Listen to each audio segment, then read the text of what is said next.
You have different ideas when you're driving or when you're submersed in water and things like that, because your brain is distracted, keeping it between the lines. Submersed in water. Submersed in water. Submersed in water, yeah. What's happening You know what the here? fuck I'm talking about, dude. Sitting in goddamn water. You fucking nitpicky fucks. I was going to nitpick Jesus him. Christ, take a bath, you pieces of shit. End the podcast. Somebody's drowning you. God damn. You can be submersed and not fully. I didn't say fully submersed. Fuck you, lawyer. Showers are, Yeah, showers dude, are what the good. fuck are you talking Wait a minute. Submerged. I have one thing. Hey, everybody. Welcome to another episode of the Creative Businessmen. Today we have comedian Stewart Huff on with us. He's a veteran comic and a really great guy. And, we had a really interesting conversation. I think you guys will enjoy it. If you enjoy the show, be sure to like and subscribe. And here you go. Stewart's, I don't know how much you know about him, but he's a little bit of a weird historian as well as a comedian and artist in general. Yeah, that's, I just asked you off camera, but I want to ask you again. How many years have you been doing comedy? And how'd you get started? I'm really bad at numbers. Real bad at numbers, but 25 years. I've been making a living at it for 25, I think. And that's so you started in the 90s. Yeah. Yeah. Yeah. And I got started because I think I was at a point in my life where I was very frustrated.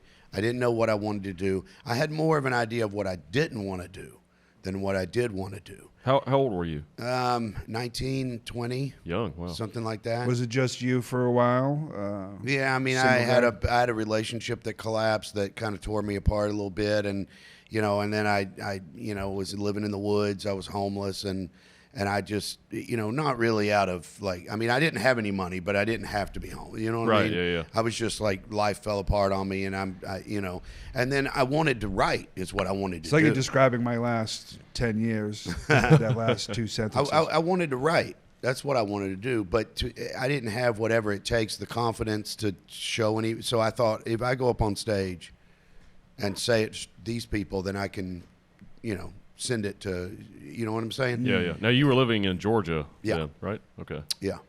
So I just went up and thinking I'm just going to do this once, and, and it was horrible. I mean, beyond horrible. It was gut-wrenching.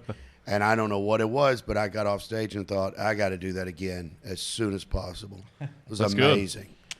Yeah. Isn't that strange, man? And I failed for a long time. Yeah. That's what was your childhood like? What I guess what led to that point in your life? I think I had a very normal American, mother and father, home cooked meals. My dad's a businessman. You go to college, you get a degree, you get in with a corporation, you work hard, you're honest. So he's an executive. Yeah, and rose up and all that. And I don't think I think being in a cubicle, that idea of that kind of thing scared the crap out of me. Terrifying. When he, and I was running away from it. That's the reason I was in the woods. Right. I didn't know it then, but I know it now. Yeah. I didn't want that, so I was running away. And then when I went up on stage, then I think I saw a way that I could be creative, and then I still had that business thing my dad had taught me, that if I become good at this, then I will be successful, quote unquote. Yeah. Which that part turned out not be true, but it's different. Well, I mean, that's subjective. You're doing what you want to do, and that's successful. yeah. I was walking with Brian one day. Mm-hmm. He's a actor friend of mine, and he was saying, I wish I could do a little more or something. I was like, dude, we're hiking on a Tuesday afternoon. Mm-hmm. Everybody you know is at work right now. You've won. You're successful. I don't have any regrets. I was working on a cruise ship, eating like a really good free meal with another comic, and we were talking about Kenny. He was like, I can't wait till we make it. It's always and that. So that's why you're doing it, right? Yeah, I laugh at myself a lot when I think that, like you said, you've been doing this 25 years. You got to be a comedian for 25 years. I can't wait till you make it.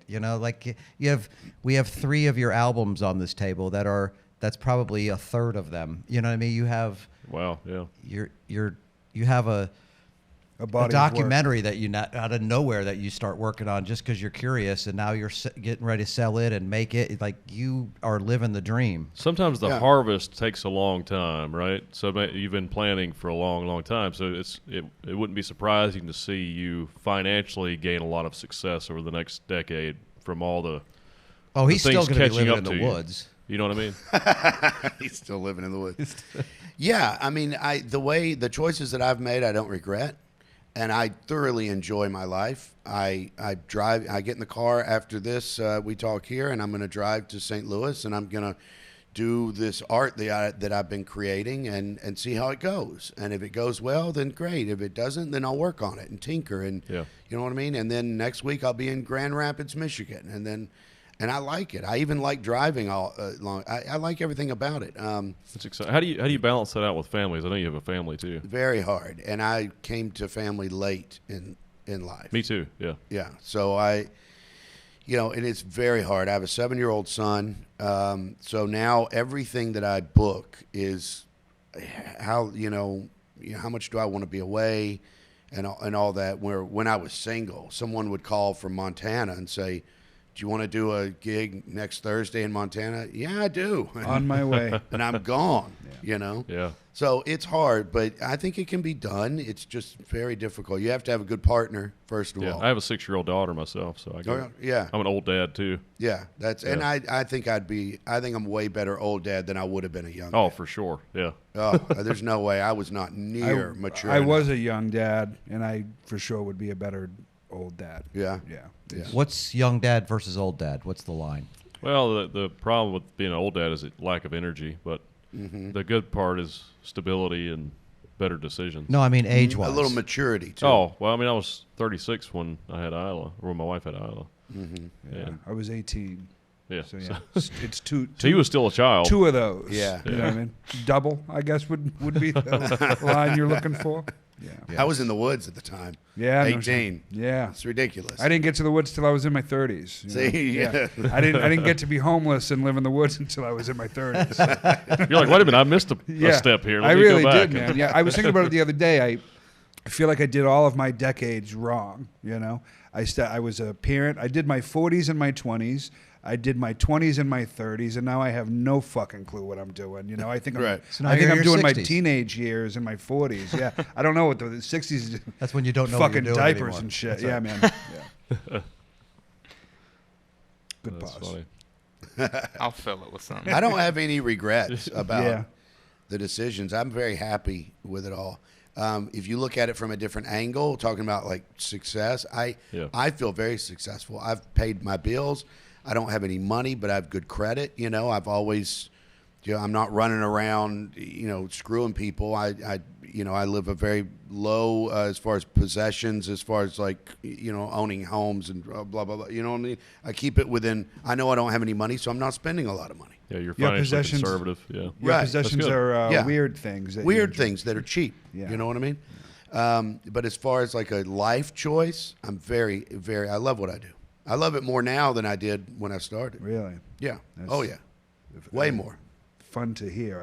I like hearing that. It's a curious thing when every time I see an artist go out and do the thing that they love to do, and then they actually get it, and then it becomes the business or the way of life. It typically takes some of that love away. So to hear that you love it more now is pretty cool to hear. Yeah, I think when I started, like I used to watch Tom. When I started, I used to watch him, and trying to figure out how does he do that? Mm-hmm. Yeah. And literally you don't have a clue. It's like speaking a different language. Yeah. Yeah. And that's so frustrating. That feeling of I want to do that, and I don't even know how to begin to do that. That that's feeling beyond in your stomach. frustrating. That feeling in your stomach is the fuel that keeps you getting back on stage trying a different thing. I knew I was funnier than him. Right, when I saw him. absolutely. Yeah, for sure. But, it's going to take me He's a while. not laughing, though. But. I know. Killing me on the inside. And then once you get over that hump and you kind of figure out a couple of rules and you figure out this is the way okay, I kind of get this, then that's a different comfort level. And then when you get to the point where you're like, I want to talk about this, and then you have enough skills to be able to control the medium a little more and do it the way you want to present it, whether someone likes it or doesn't like it. At least this is the way I wanted to do it. Yeah. And then I'm in that. I've been in that zone for the last decade or so, where it's like I can do what I want to do artistically, and it's your decision whether you like it or not. But this is what I'm presenting, instead of freaking out like, I don't know what I'm doing and they don't like me, and I don't have any of that crap anymore. How long did that take you to get to that perspective? At least 10 years, maybe more, maybe 12. Was there a breaking, like a point Tipping looking point? back where you're like, this is where I changed? Like if it was a movie, that would be that act break. Yeah, the worst part of my entire path, when I was doing material that I didn't like, but I knew worked. Yeah, man. I did that. And then when you go to a place and you do that material that you don't like and it doesn't work, then nobody in the room liked it. Yeah, you don't like it, they don't like it. Yeah. And that was, I remember a couple of those, like literally in a hotel, like miserable, like depression. I drove all the way here just to please those people because I don't like this shit. I know right where I And was when it happened. Yeah, I could probably nail it down. I think it was Effingham, Illinois. I was in Schaumburg, Illinois. Oh, really? Yeah, apparently Illinois is the state that. I was here in Greensboro at the Comedy Zone. Seriously, that Really? club was so, for me, difficult in the exact way, that way, because it's like you do all the cheerleading stuff back to back to back to back, and it still doesn't really work, and you still leave stage empty. Now you're empty, feeling twice. It's horrible. It's a horrible For feeling. me, it was doing the stuff I knew I didn't enjoy, and it was working. That was brutal, and that was when I started feeling it. And then, as you said that, I was like, "That's what happened." It was when I just couldn't deliver it the way it needed to be delivered for it to work. And then when it stopped working, nobody here is enjoying it. Yeah, that's everybody. brutal. It's a miserable feeling. It's crazy that There's you can be nothing like miserable that. telling jokes that you loved writing. You know what I mean? Like, that's weird. Yeah.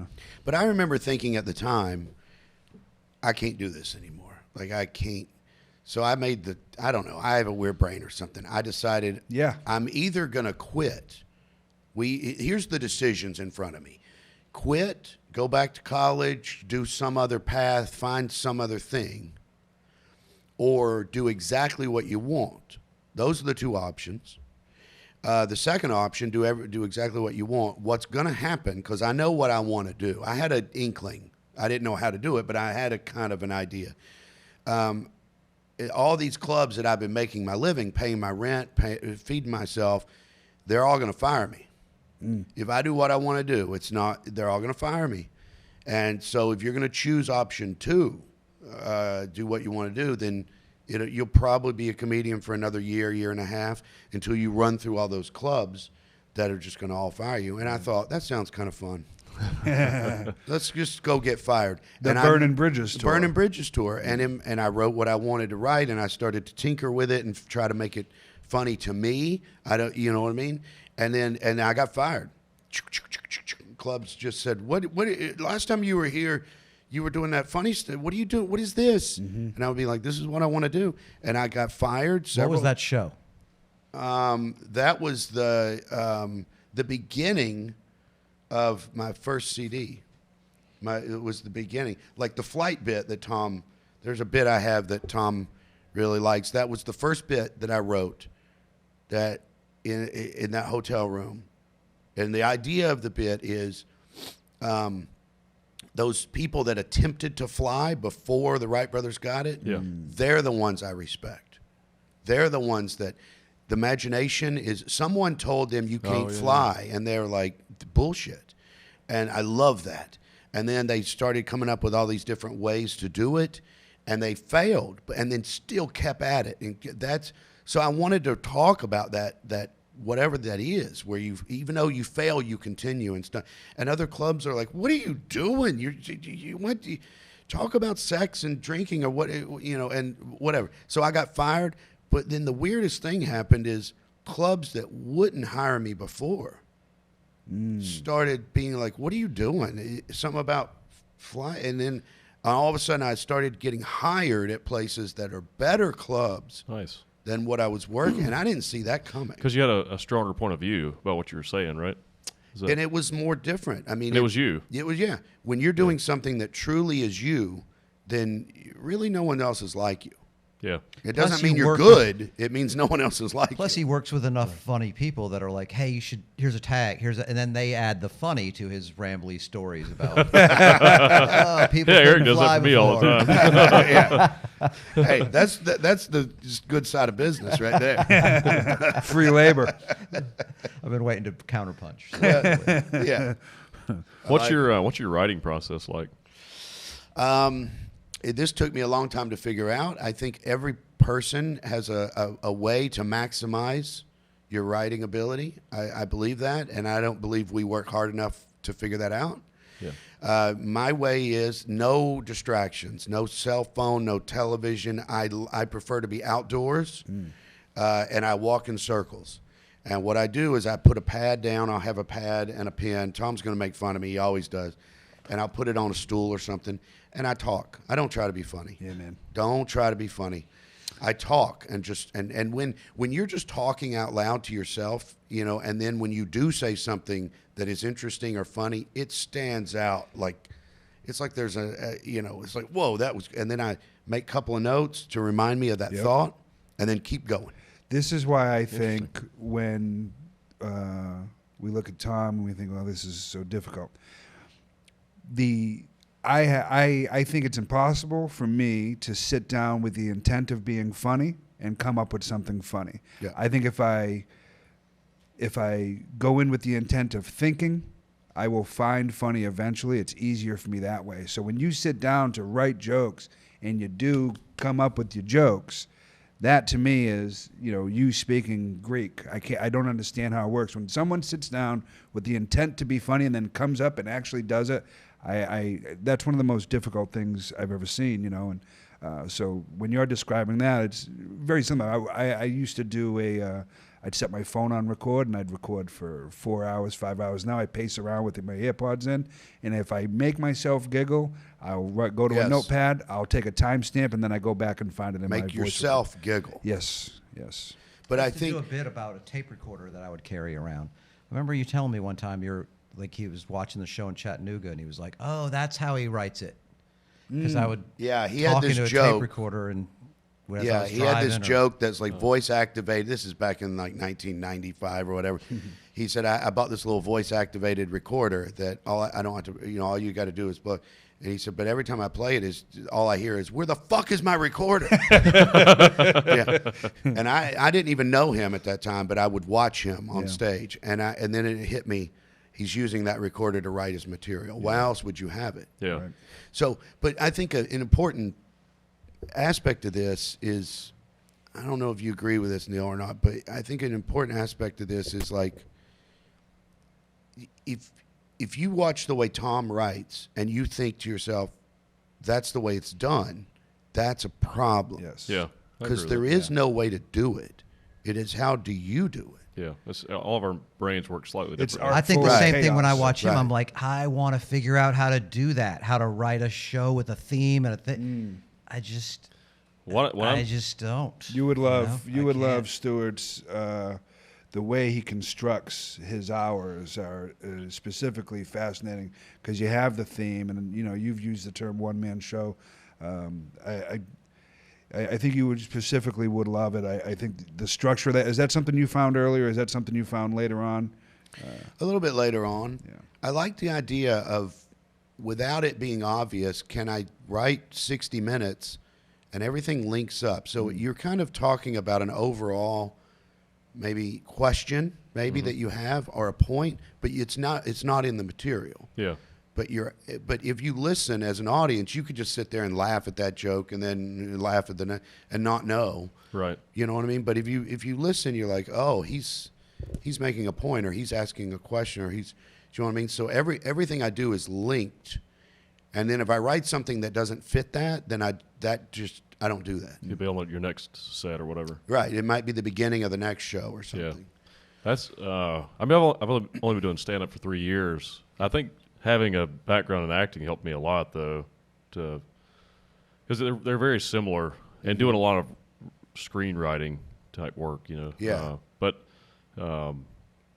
Eric helped me tremendously with comedy. I got lucky because the pandemic started right after I got into stand up. All right. So guys like Eric were kind of stuck here, and so I got to pick pick his brain, and then some other comics too. And I'm starting to see my own voice come out and my own style of writing and doing the process. And definitely noticed that. Yeah, it's getting fun. And but what I do for writing, I used to just write everything out and then do it like a monologue. Because that's what you knew. Yeah, it's like acting. Right. And Eric said, well, maybe you should try to just talk about the stuff on stage and then try to find the funny in it. Mm-hmm. And so what I do now is anytime I have a funny idea, I'll just write it down in my notes. And when I sit and write, too, I'll constantly take notes also. Mm-hmm. I'll say write. What I do is I isolate myself, and then I'll run through material or new ideas and just talk about them to myself and record it. Mm-hmm.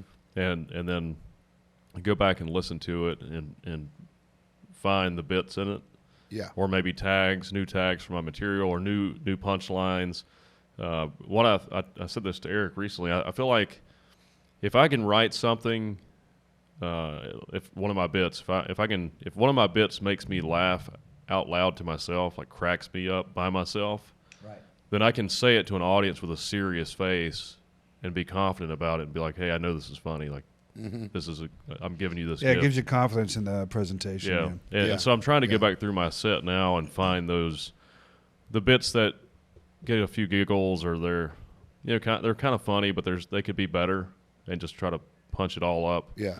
But for me, it's just recording it and listening to it and continually saying it over and over again and trying to find out what I'm missing, or, because when you're saying it yourself too, it's like you're in that moment. When you go back and listen to it, you can think about it objectively and say, oh, well, maybe I could change the angle I'm approaching this bit. And then even, like if you're in front of an audience, sometimes things just come to you in the moment. Yeah. Which is fun too. Yes. And especially now I'm getting where I'm really comfortable in front of the audience, so I'm really engaged with the crowd, and I'm making eye contact and having this real conversation with these people, and that helps my mind loosen up, and then I'll have things come to me. It's a confidence boost. It's like finding $10 in an old jacket. Yeah. You know what I mean? It's like, it's a nice feeling. It's like, oh, that was mine the whole time, and now I got it. That freedom in the moment is that thing's a gift. Like I don't know. There's a few feelings that are better than that, but there's not many. Yeah, it's magical. No, For me, one of the feelings that's good about that, I love when that freedom in the moment thing happens. Mm-hmm. But it fits a joke I wrote 6 months ago that now pops into my head that fits there. Yeah. So then I do that joke. You know what I mean? Like I'm it's been a steady. I used to think I was like trying to build what I do, and instead what I'm doing is chiseling away at this rock and trying to get it nice and polished to make it look like I want it. And so I'm trying to get rid of these filters. As soon as my brain says to do a thing on stage, I'm trying to get rid of the no. My brain doesn't want to go home and fucking feel shitty because I suck tonight. My brain wants to feel good and feel like a god tonight. So I'm trying to trust it on stage to say the thing that pops into it. You know what I mean? So if I come up with that line and it's like, oh, that goes with an old joke. Guess what? Now I'm doing that fucking joke. You know what I mean? Oh, yeah. Yeah. But I think it is very important Tom's brain works like he can sit down. He can sit down and look at the thing and write, and he'll there'll be 32 jokes and a high percentage are funny coming from Tom. I cannot do that. Yeah. And I think that's a really important thing for young comics, is to realize that there is no right or wrong way to do it. There is your way of doing it. Yeah. And you need to start working on, if you're sitting for hours at a time and nothing is coming to you, it's not the right way. It's not the right way. It's that simple. You're blocked. Stand up, go outside, get a tape recorder, do whatever. Start messing with and find out how your brain seems to respond to itself. Yeah. Like, we like this atmosphere. We like this, get it in your car and drive. Just drive in circles around Greensboro. See what happens to your brain. Start to recognize when you do create the things that make you laugh or smile, like, and then you'd be like, oh, where did that come from? And then start doing that. Yeah. If it's because, I wrote a great joke in the grocery store today, and then the next time you're in a grocery store, you write, it's like, okay, go there regularly. I think. I agree. It's to that position. Self-awareness. Whatever puts you in that creative place. Yeah. But I, like Tom, I do enjoy sitting down and writing too. But I've got to where I'll record it several times and make notes and not put it in my set until I'm happy with where the bit's going, and then I'll write it into my set, and then I'll still go back and change it. Sometimes, some of my writing sessions, I just sit down, and usually when I'm physically writing, it'll be during the day or in the morning. I'll go to a coffee shop or something and sit down for a couple hours, and I'll just start going through my set, or I'll have notes from bits I've created or that I like, or bits I've changed, and I'll go in and change those bits in my set. Yeah.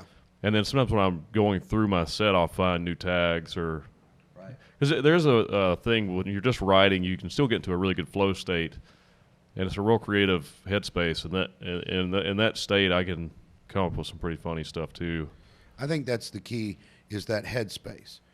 That you have to find how your brain creates thoughts and so whether it's Starbucks with a laptop or whether it's I go running. I know a couple of comics that run, that jog, specifically because their brain works best that way, and that's there is no wrong way, but the brain creates better in certain atmospheres. Well, it's it's interesting. It's when you're free of certain things. It's like we talked about. I've said it a few times, but you have different ideas when you're driving or when you're submersed in water and things like that, because your brain is distracted, keeping it between the lines. Submersed in water. Submersed in water. Submersed in water, yeah. What's happening You know what the here? fuck I'm talking about, dude. Sitting in goddamn water. You fucking nitpicky fucks. I was going to nitpick Jesus him. Christ, take a bath, you pieces of shit. And the podcast. Somebody's drowning you. God damn. You can be submersed and not fully. I didn't say fully submersed. Fuck you, lawyer. Showers are Yeah, showers dude, are what the good. fuck are you talking Wait a minute. Submerged. Wait, I have one thing. You're running? When did this start? No, I didn't say He me. said some people. I thought you I said said running. I have a couple of friends that started running so they could write. They just, Makes sense. Because they I were like like, to, after they were halfway into the run, they'd be like, I would rather write. I would rather do anything than run. I like to play the drums before I write sometimes. Wow. It's interesting. Seinfeld, and I used to have an old interview that I would listen to a lot, and he talks about he has a theory that drummers make some of the best comedy writers. It's fun. Like it's just a really great creative expression. And there's a rhythm to rhythm, it that matches somehow. Yeah, I'll sit down and play the drums for maybe an hour sometimes before I stand up and start that's the going through thing. material. By the way, That's the thing drummers, I would I'm have a much never better thought of. comedy writer fun. than drummer, whatever this It is. changes your mind, like the way it changes the state of your consciousness.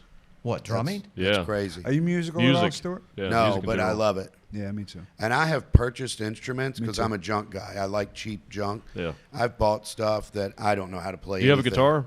No. What instrument do you have? Let's see. Right now, It's like a World War One Yeah. fucking Can. flute it's or all something. stuff like that. I've owned a tuba before. Oh, okay. That I don't know how to play, but I would, and I would just blow into it. Brian Callen has a new special, and he talks about the tuba. Oh, really? Yeah, that's a pretty funny bit. I've had fiddles. I don't know. I literally have no musical talent whatsoever, Me but I either. like to It's just. frustrating. Yeah, If but I had I was gonna drums, say I would if- love it. If you just sit down with one of your favorite instrument and just play it as long as you can, you'll figure out some stuff with it. I think some of the best guitarists or musicians, they never learned music, but they would just play. Like I had a buddy, and he was an amazing guitarist. I mean, unbelievable. He could play anything by ear, and he didn't know a chord. He didn't know how to read music or anything, but he could play anything on a guitar, and he just played all the time. And that's and he just learned the combinations of.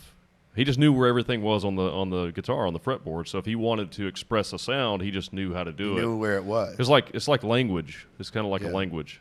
So I've heard that about Stevie Ray Vaughan, that he couldn't read music. he played a lot like that. Yeah. Were we just talking about him? We were, yeah. He came up a couple days ago.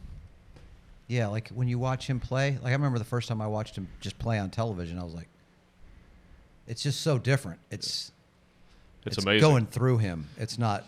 There's a video of a buddy of mine just showed me. I didn't realize Keith Urban was such an incredible guitarist, but there's a video of him in concert like 11 years ago.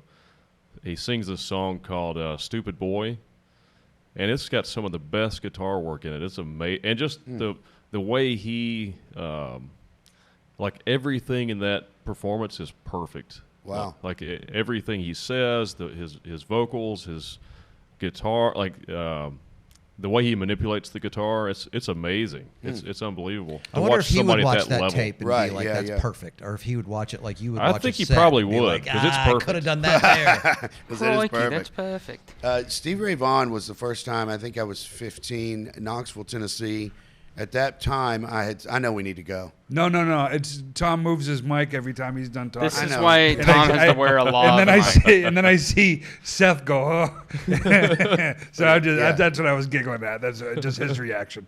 At 15 years old, I'd seen a couple of bands. I saw Van Halen. I saw a couple of bands that were great. Yeah, it was great, and it was a lot of fun. And there were a lot of lights. And Eddie Van Halen was like literally running in the rafters playing guitar, and the drum set lifted up and spun around in a cage. And Oh, wow. it was a lot of fun, and I loved it.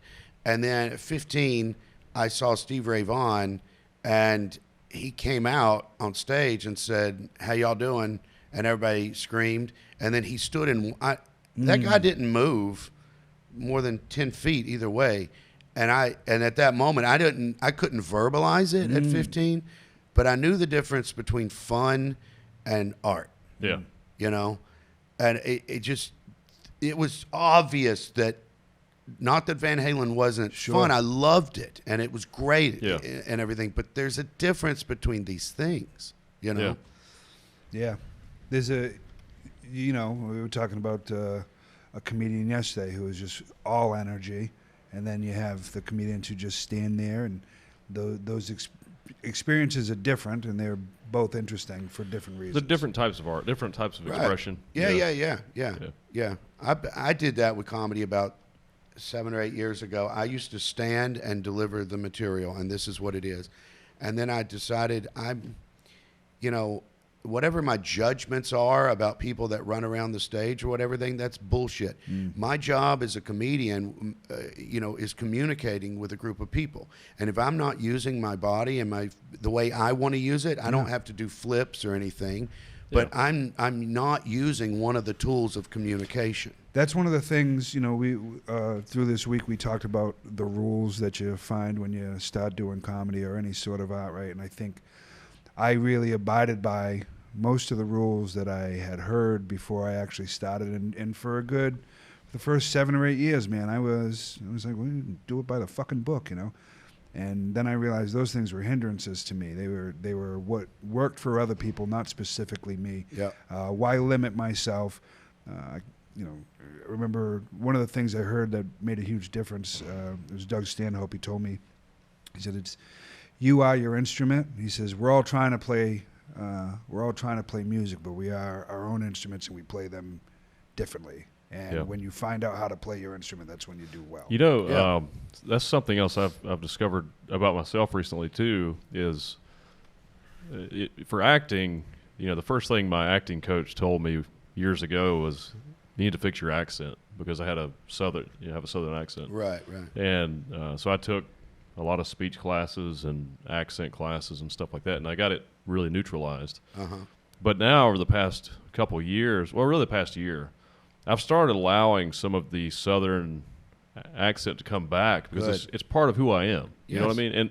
And I do have like a little bit of a speech issue too. I mean, I grew up poor in the South, but that's part of my character. So when if I'm telling people some of the crazy shit I experienced as a kid, and I'm speaking with this really clear, perfect accent, it doesn't really make sense. Right. So they need to be able to hear some of it, because that part of that is part of me. It's part of my experience. When I started comedy, I used to stand in front of a mirror and try to speak without a Southern accent. I used to try to recognize the words that I say very Southern and eliminate them. And then somewhere along the line, just like what you just said, I was just like, fuck that. Yeah, what am I doing? What am I doing? The whole point is to be yourself and express yourself and wait on your punchline. And then what I found is, like, you know, Tom and I were at the Aspen Comedy Festival, and I did very well there. And I think the reason, honestly, is I walked up in a theater in Aspen and said, "How y'all doing?" And they immediately judged me. Yeah. They thought they knew everything about me. And then 2 minutes later, they were like, "Wow, this is not what I thought it was." And then they liked that. And I've had the same experience in LA and San Francisco and Portland or whatever, where Canada, where they judge me immediately because it's a benefit. It's a tool. Yeah. You know, anything that's unique about you, if used correctly, is a tool for you. For sure. Yeah, man. You're not going to slam me? I had nothing. I totally agree with you. I cannot believe it. Wow, I lost a bet. We spent 4 days together. He finally totally agreed with you. That was the point of this whole week. That's right. We Finally did got it. Tom to agree. Agreeable Tom.